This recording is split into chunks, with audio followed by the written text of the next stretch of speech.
T news में आपका खैर मकदम है। आज मैं एक बार फिर बीजेपी हेड ऑफिस गांधीनगर के बाहर हूं, जहां आप देख सकते हैं मेरे साथ जो हुजूम खड़ा है ये नेशनल यूथ कॉर्प्स के लोग हैं, जिनकी मांगे हैं कि इनको एक रेगुलराइजेशन पॉलिसी दी जाए और इनकी जो सैलरी है उसको एनहांस किया जाए। क्या कुछ है आज रहबरे, क्या कुछ है आज नेशनल यूथ कॉर्प्स के इस मुजाहरे में, आइए देखते हैं। सर अपना नाम बताइए आप। मेरा नाम एहतिशाम है, president all J&K NYC association Kashmir province में हूँ। कश्मीर प्रोविंस के प्रेसिडेंट हैं आप, ऑल जे.एंड.के NYC। आज लोहड़ी का त्यौहार है और हमने सुना है कि बाकी जो है रहबर खेल वालों ने एक काली लोहड़ी के तौर पर मनाया है। आपकी लोहड़ी किस टाइप की थी और आज जो है वो आपका इस मुजाहरे का जो है वो हुकूमत की तरफ से कोई नतीजा सामने आया या नहीं? देखिए, आज हमने लोहड़ी मनाई, मगर ब्लैक लोहड़ी हमने मनाई। बड़ा ही दुख हुआ आज ये देखे कि मेरे जो भाई, हिंदू भाई या मेरी जो बहनें यहाँ पे जिन लोगों ने लोहड़ी मनाई, इनको घर में मनानी थी, क्योंकि बड़ा त्यौहार था। अपने अपने घरों में हर कोई खुशी का त्यौहार अपने अपने घरों में मनाता है। मगर बदकिस्मती की बात और यहाँ की जो LG एडमिनिस्ट्रेशन की नाकामियों की वजह से हमें आज भी ये लोहड़ी यहीं पे मनानी पड़ी। इसमें इसका जो भी इसमें कोई भी बात है वो डायरेक्टली LG साहब पे चढ़ती है, क्योंकि हमारा कोई, चाहे मैं मुस्लिम हूँ, मुझे ईद होती है, मुझे अपने घर वालों के साथ मनाई जाती है, मैं अपने घर वालों के साथ मनाता हूँ, अपने रिश्तेदारों के साथ मनाता हूँ। वैसे ही आज जो लोहड़ी थी ये हमारे जो हिंदू भाई बहनें इनको घर वालों के साथ मनानी थी। मगर बदकिस्मती की बात यह है कि आज हमें यहाँ पे मनाना पड़ा। तो आज हमने एक गवर्नमेंट को हमने एक इनिशिएटिव लिया कि हम ब्लैक लोहड़ी मनाएंगे, इसलिए कि हमारी जितनी भी डिमांड्स थी आज तक पूरी नहीं हुई। अगर आगे भी हमारी डिमांड्स पूरी नहीं की गई, चाहे कोई भी त्यौहार हो, दिवाली हो, दशहरा हो, लोहड़ी हो, गुरु पर्व हो, कोई भी हो, हम यहीं इसी जो Trikuta Nagar head office, BJP head office है, हम यहीं पे मनाएंगे। आपने देखा होगा कि इस वक्त रियासत जम्मू कश्मीर के अंदर मुजाहरे जो है वो एक आम पहचान बन चुकी है और एक जो डे टू डे लाइफ है उसका एक हिस्सा बन चुका है। ये मुजाहिरा लगभग रियासत के हर कोने में जो है वो मुजाहरे हो रहे हैं अपनी मांगों को लेकर के।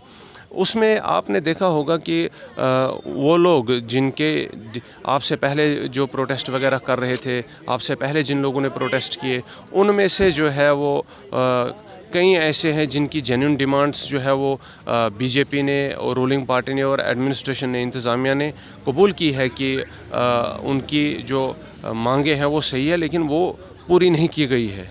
आपको क्या लगता है कि आपका जो एक रेगुलराइजेशन पॉलिसी देने का एक जो इनिशिएटिव आप लोगों ने लिया हुआ है, ये किस हद तक जो है वो कामयाबी की सीढ़ियाँ चढ़ सकता है? देखिए, जब यहाँ पे एब्रोगेशन ऑफ आर्टिकल 370 हो और 35A एब्रोगेट हो गया, तो हमें लगा था कि एक नई वेव आ जाएगी, यहाँ पे खुशहाली की वेव आ जाएगी, डेवलपमेंट की वेव आ जाएगी, जितने भी यहाँ पे यूथ है, जितने भी इनजस्टिस है वो इनजस्टिस ख़त्म हो जाएंगे। मगर बदकिस्मती से मुझे कहना पड़ता है कि आज भी वही सिलसिला जारी है, इनजस्टिस जारी है, लोगों को तंग किया जा रहा है, यूथ के साथ नाइंसाफ़ियाँ हो रही है।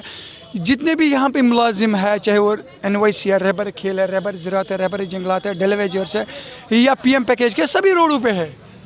अगर हमें अच्छे दिन के वादे किए गए थे, मगर प्रैक्टिकली जब हम ग्राउंड पे देखते हैं वो अच्छे दिन कहीं है ही नहीं। जम्मू एक हॉट स्पॉट बन गया है प्रोटेस्टों का। अगर आप देखेंगे, जनता जो दिल्ली में जंतर मंतर है, वो जंतर मंतर आज यहाँ त्रिकुटा नगर में बन गया, क्योंकि जितने भी एम्प्लॉइज़ के डिमांड्स हैं वो कोई भी LG एडमिनिस्ट्रेशन पूरा नहीं कर पा रही है। समझ में नहीं आ रहा है, अगर दिल्ली में इनकी सरकार है, यहाँ भी इनकी सरकार है, डबल इंजन सरकार इनके पास है, तो फिर भी कोई मसला हल नहीं हो रहा है। What is the reason behind that? It is the failure of LG administration. अगर LG साहब को यहाँ पे नियुक्त किया गया है, अगर LG साहब को UP से स्पेशली लाया गया है या चीफ सेक्रेटरी साहब को बिहार से यहाँ पे लाया है, तो किस लिए लाया गया है? यहाँ की जो एक्सपेक्टेशन लोगों के हैं, यहाँ के लोगों के जो तकलीफ़ है उनको दूर करने के लिए है, या जो हम जैसे एम्प्लॉय की जो लेजिटिमेट डिमांड्स है उनको पूरा करने की कोशिश गवर्नमेंट को करनी है। मगर जब हम अपने ऊपर नज़र डालते हैं, यहाँ की LG एडमिनिस्ट्रेशन पर नज़र डालते हैं, कोई भी डिमांड फुलफिल नहीं हो रही है। आज हमारे यहाँ पे हमारे होम मिनिस्टर आए हैं, हमारी तवक्काएँ हैं, उम्मीदें हैं कि आज कोई ना कोई बड़ा डिसीजन हमारे हक़ में लिया जाएगा। क्यों? क्योंकि हमें एक नज़र आ रही है कि अगर इस जम्मू एंड कश्मीर की तकदीर कोई बदल सकता है वो BJP बदल सकती है, क्योंकि इनकी सरकार है, पार्लियामेंट में इनकी मेजॉरिटी है, जो भी ये डिसीजन लेते हैं कि मुझे लगता है कि JNK की भलाई के लिए लेते हैं, मगर यहाँ जो ये डिसीजन लेते हैं, मगर मुझे नहीं लगता LG साहब कोई यहाँ किसी की भलाई के लिए कोई भी डिसीजन लिया जाता है।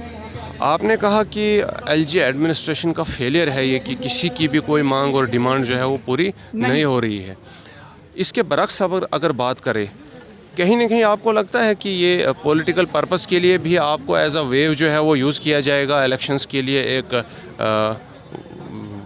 टूल, वो एज अ टूल कहिए, आपके जो वोट्स हैं उनको अपने लिए रिजर्व करने के लिए यूज़ किया जा सकता है? देखिए सर, हमने फ्रॉम टाइम टू टाइम हमने अपनी डिमांड्स गवर्नमेंट के सामने रखी है, LG साहब के सामने रखी है, चीफ सेक्रेटरी साहब के सामने रखी है और डायरेक्टली होम मिनिस्टर सर के सामने भी रखी है, मगर आज तक हमें कोई अजाला नहीं हुआ है। अब हमने BJP के सामने भी रखी है। BJP इस वक्त वो कह रहे हैं कि हम गवर्नमेंट से बाहर है, मगर हमें पता है कि वो गवर्नमेंट में है, क्योंकि गवर्नमेंट उनकी दिल्ली में भी उनकी गवर्नमेंट है, यहाँ भी इनकी गवर्नमेंट है।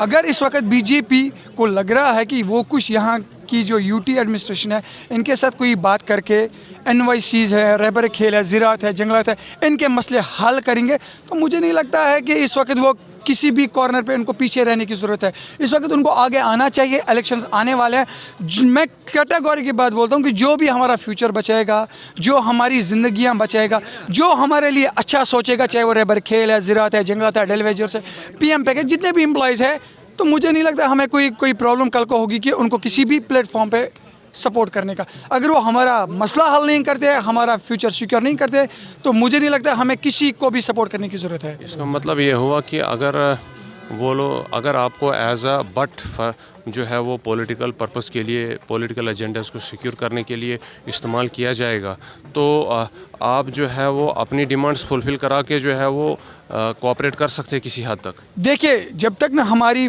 डिमांड, जो हमारी लिस्ट में डिमांड्स है, रेगुलराइजेशन पॉलिसी और एनहांसमेंट ऑफ सैलरी, जब तक न हमें वो मिलेगी तब तक हम किसी से कोई भी बात नहीं कर सकते। देखिए, पहले मुझे अपने लड़कों का फ्यूचर चाहिए। पहले जो मेरे पीछे मेरे 5000 लोग हैं, उनकी ज़िंदगियाँ दाव पे लगी है, उनका फ्यूचर ख़राब होता जा रहा है। मेरी कुछ ऐसी बहनें हैं जिनका रिश्ता टूट गया इसी बिना पे कि ये NYCs है, ये 2500 पे जॉब करते हैं। मेरे भाइयों का रिश्ता टूट गया इसी बिना पे ये 2500 पे काम करे, इनकी कोई रेगुलराइजेशन पॉलिसी नहीं है।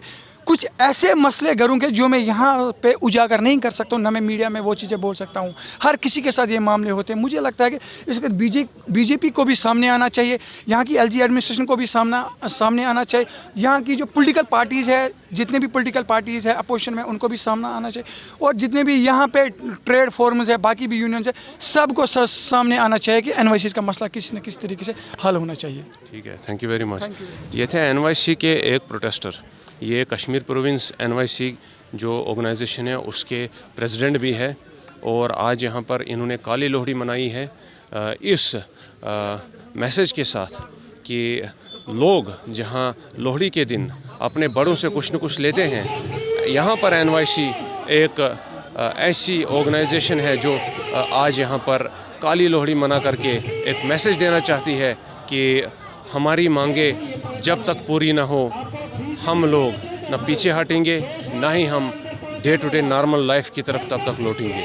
क्या होगा NYC के इस मुजाहरे का आने वाले वक्त में नतीजा, क्या होगा हुकूमत पर इसका असर, क्या इनकी मांगें पूरी हो सकती है या नहीं, ये जानने के लिए आपको हमारे साथ बने रहना होगा। तब तक के लिए मुझे दीजिए इजाज़त, अपना ख्याल रखिए।